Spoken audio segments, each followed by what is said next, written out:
Yo, what is up guys, and welcome back to the channel. Today we're going to be doing a review on the Prime icon Andriy Shevchenko. This was a comment request that will pop up somewhere on the screen here. We're going to go through traits, stats, clips, summary, all that good stuff. Before we get into all of that, if I could ask you guys to please hit that like button, hit that subscribe button, hit that bell so you know when I upload, and comment down below who you'd like me to review next. Guys, we're getting to the end of our list of players that we are requests for. The rest of them will be coming up very soon, so please do chuck some requests in there. And without further ado, let's get into the video. So guys, this is the team I used Andriy Shevchenko in. I put him in the spearhead of a 4-2-3-1, and I put him in a 4-3-3, and I put him in a 4-4-2 because, guys, first impressions of this card, honestly, I did not enjoy using it. I mean, the first game he played phenomenally for me. He scored a couple of goals, got a couple of assists, and I thought, okay, we're on to something really good here. And following on from that, it all started to unravel pretty quickly. I didn't enjoy using this card overall, just for a few faults that really what the card should be good at, but it just falls down on and really suffers because of it. He really does struggle at times with certain parts of his game, which we'll get into right now as well. First of all, 6 foot tall, high work rates, right footed, 3-star skill moves, and 4-star weak foot. So off the bat, we have an issue already with that high work rate. He does run back a lot. He runs forward a lot as well. Don't get me wrong, he makes good runs at good times, but a lot of the time he's running back as well, and that drags him out of position quite a lot. You find that he's not up front as often as you would like as a target man to be. You can get instructions on him to stay forward and make runs in behind and things like that, and that might help a little bit, but the high work rates really do affect this card quite badly.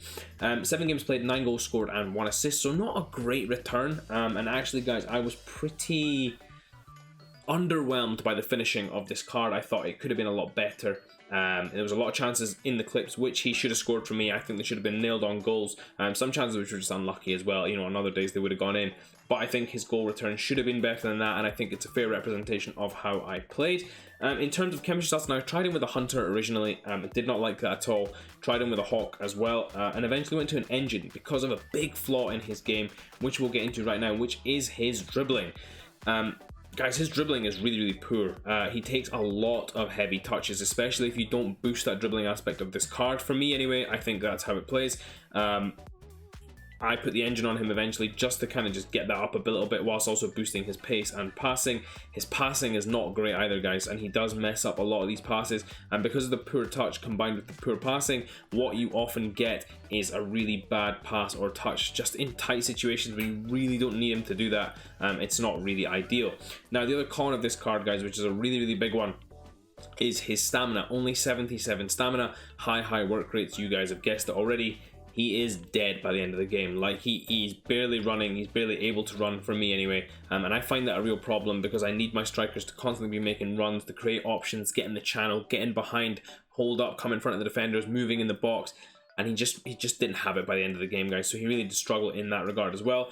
Another con of this card, guys, which I'll point out before I go into the pros, is his strength. Now, his strength says 79. That definitely isn't true. His strength is a lot lower than that. I felt it was like low 60s, and that's quite a drop down. He was getting out-muscled by everyone on the ball, whether it was someone like Carrasco or someone like Kunde, or, you know, of course the bigger defenders took him out as well, but it was too easy for them to take him out. I definitely had more success with someone like Henrik Larsson than I did with this card, and that's something that's really shocking and surprising about this card, because I'd want this card to be better at that. Andriy Shevchenko, of course, such a fantastic striker in real life.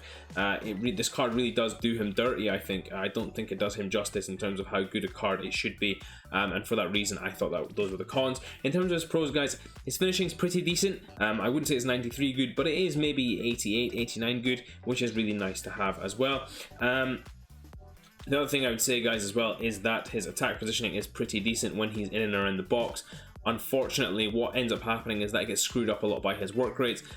So in terms of pros, there aren't that many. The final one I will mention is a shot power that's definitely around 92, maybe even higher. He smashes the ball when you hit it, so at least you know when you hit it, it stays hit. You know, it's a very good shot that you can get off of him as well. His set pieces are pretty decent. I wouldn't recommend putting him on corners, of course. You want him in the box for the headers, which he's pretty good at as well. But his free kicks are pretty good. I don't have a clip for that for you guys, but I did try a couple after I stopped recording, and they were pretty good as well. Getting into the player traits, he's got power free kick traits, so that's important. Now guys, I am able to score free kicks regularly with cards. Now that I have someone like Suarez or Dybala or Robben, I can regularly score free kicks. With the power free kick trait, it's even better because they're powering up so much better on those free kicks, and this could be something that really helps this card, especially when you're in and around the box and winning those fouls. Finesse shot, long shot, and speed dribbler as well, so some nice traits there to go with a striker. Unfortunately, because of the cons of this card, he really doesn't get a chance to use that. The long shots, I definitely did get a couple off. He does have the speed, thankfully, to be able to get some of these shots off and just ping them from distance, see how they go. He scored a couple of bangers for me, and a lot of good attempts as well, so I was quite happy with that as well. In terms of icon profile, this is when he signed for AC Milan at the prime of his career. I will leave that for you guys to read in your own time, and without further ado, we're going to get into some of the tape. Let's go to it. So guys, getting into some of Andriy Shevchenko's clips. And guys, what I will say is I think that this card is phenomenally good at a lot of things, but not phenomenally good. I would say great at a lot of things, but not phenomenal at a lot of things. And that's really what he should be. I feel like this card was done over quite badly by the fact that his stats say one thing, but he plays slightly different. I mean, his pace is great, guys, don't get me wrong. His dribbling is pretty decent as well, and his passing is pretty reasonable as well. But the thing that stands out the most, and the factor that I'm going to talk about the most with you guys, is his shooting. Now, his shooting really does let him down a lot. For a card that I would expect to be an absolutely demon finisher, he doesn't quite pull off what I need to from this card. Now, considering he has 92 shooting, and in amongst that he has fantastic shot power, fantastic finishing, fantastic long shots, and reasonable composure as well, I would expect his finishing to be a little more clean, a little more capable, and a little more reliable as well. As you guys can see now, some of these finishes are quite difficult that I'm trying as well, but a lot of the time they are easy finishes to pull off.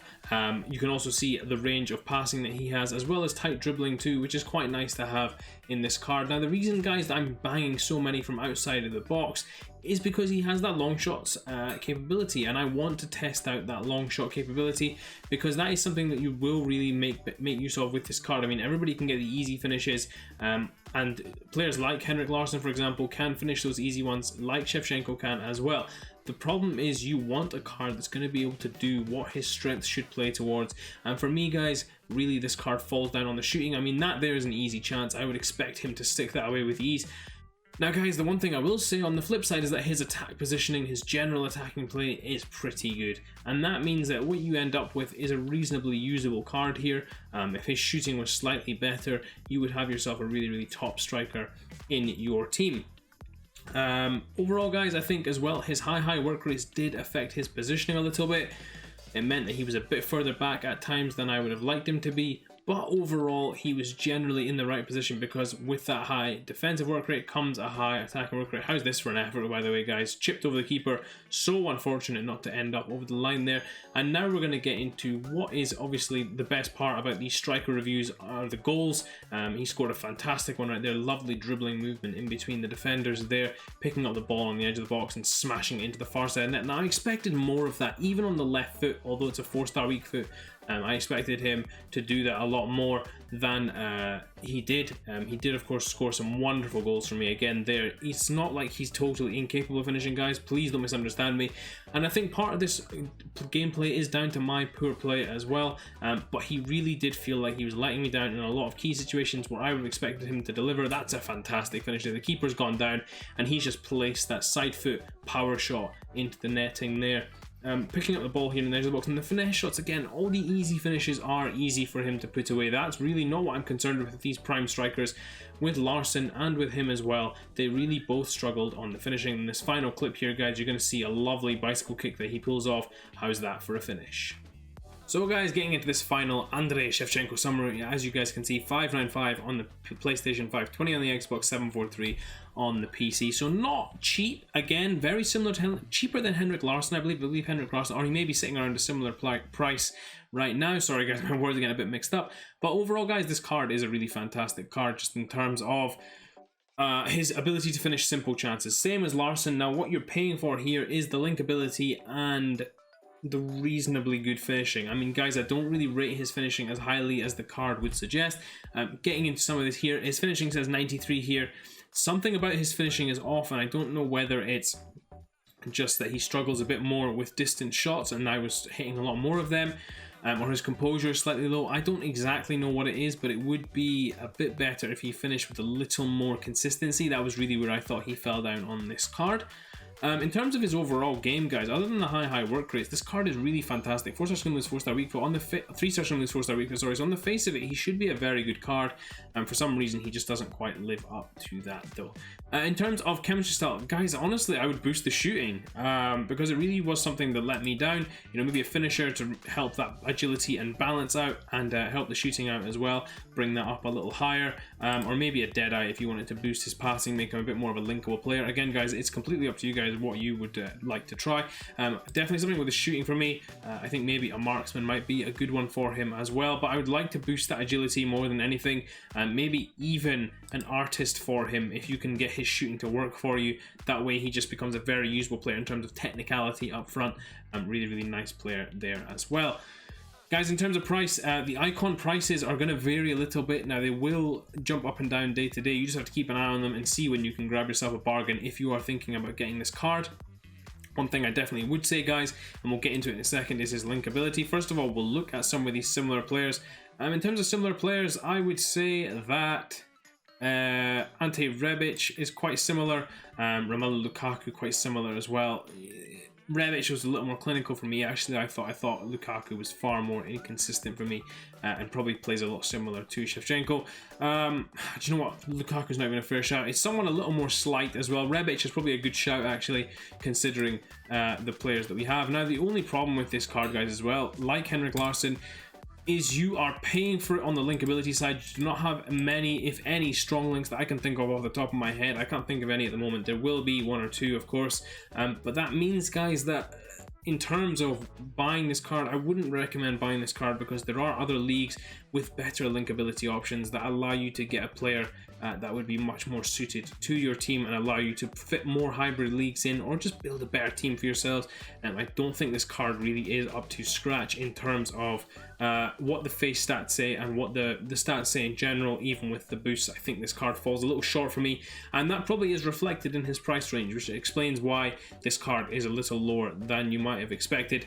It's a shame because it feels like they've done Andriy Shevchenko really dirty, considering how great a player he was, how great a goal scorer he was. It just didn't translate into the game for me, unfortunately. That is it for this review. Hope you guys did enjoy. If you did, please do smash that like button, and until next time, I'll see you all in a bit.